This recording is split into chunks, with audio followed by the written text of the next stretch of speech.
Hi everyone, today with Booked for Books, I will be reading out a very good, well-written, beautiful love story. It's a quarantine love story. And here we get the message that even the smallest gestures in our relationship can be so meaningful and it can help you bond with your partner and the significant other very well. So let's start. Lillies, Love and Lockdown. Ever since I had seen Adya in a history class, I was smitten. After months of blissfully becoming friends with her, I finally decided to take the chance and confess, acutely aware that it can ruin our friendship. Imagine then. It was a wonder to me when Adya agreed to go out with me, a wonder I didn't want to end any time sooner.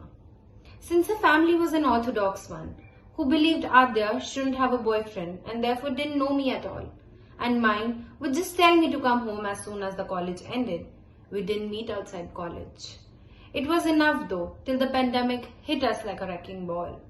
Lockdown as announced and our meets, already scarce in nature, depleted to absolutely nothing. Nothing but an empty Adya-less void. We tried to keep in touch all the time, but it was hard as her mother had an inkling of my existence. I had already lost track of time by now. In fact, I had divided my days into when I had a proper conversation with Adya and when I didn't. Sadly, the latter category had more days in its pocket than the former, and it brought all my negativity and loneliness to the forefront.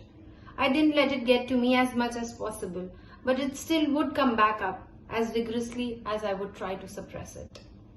Today was one of those days where it had successfully dragged me down with it. I knew talking to Adya would make everything all right. But to my surprise, she had not come online after her "I'm sleeping last night" text. "Don't have to study," mother called out from my bedroom's door. "Wait, do you have lasers in your eyes?" "If this turned out to be a joke, I'm leaving the house," I said in mocking anger, placing my phone in the drawer where it will dwell till lunchtime. "We aren't allowed to travel anywhere, Adhar. If you still leave, you'll have to shift to Adya's house." Mother whispered the last words in case father was nearby and accidentally heard her name. As they say, mothers are definitely their daughters' best friends. But what they never quote is that mothers can also become a son's best friend too. And that was how my mother was to me. She knew everything about my life. In fact, she was the first one to know about Adya. Hearing her name unsettled me. It must have reflected on my face, because mother entered my room and sat down on my bed. "What happened?" "Well, it's Adya." I was staring at my phone because I was waiting for Adya's message, I admitted, gazing down at my hands. She hasn't replied to my yesterday's text as well. It was making me a bit restless. "No wonder you looked like shooting lasers to your phone when I came here," she said quietly, before going on to place a reassuring hand on my shoulder. "Listen, Adhar. You've got to keep it in your head that she's going to have a life outside your relationship. I know you want to assure yourself that she is safe and happy, but you have to be patient and wait for her to talk to you instead of forcing yourself on her, all right?" "Yes, I guess you're right, Ma," I said slowly. "Guess? I'm always right." Mother stood up, patting down pleats of her sari before giving me a broad smile. "Now try to clear your mind and study." I shook my head and turned to my desk. It was time to study. "Lunch ready, bhaiya," a voice spoke in my ear, out of nowhere, making me jump in my seat. "What are you scaring me for, Adhar?" Father's faint voice fell on my ear. "That's why," my sister said, smiling. I shooed her away and quickly checked my phone to see if Adya had contacted. Nothing. I called her once, but she didn't pick up. Before anyone could call me again, I made my way to the kitchen, a single thought reverberating in my back of my mind. Where is she? "Still no messages," my mother whispered sympathetically. It was evening and my worry was mounting by the minute. "Adya has never done this, Ma. Even if she was engaged in some work or is not well, she always drops a message." I checked the phone again. No alerts. "Why don't you go see her?" Mother suggested. "Get some roses and take your father's scooter. We are all allowed that much mobility now." "We both like lilies, Ma, not roses. And anyway, the government might allow it, but her parents won't." I laughed dryly.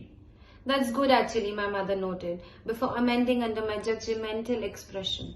Because I remember that your father had gone out. If you had agreed to my plan, you wouldn't have gotten the scooter anyway. Before I could say anything, though, the doorbell rang.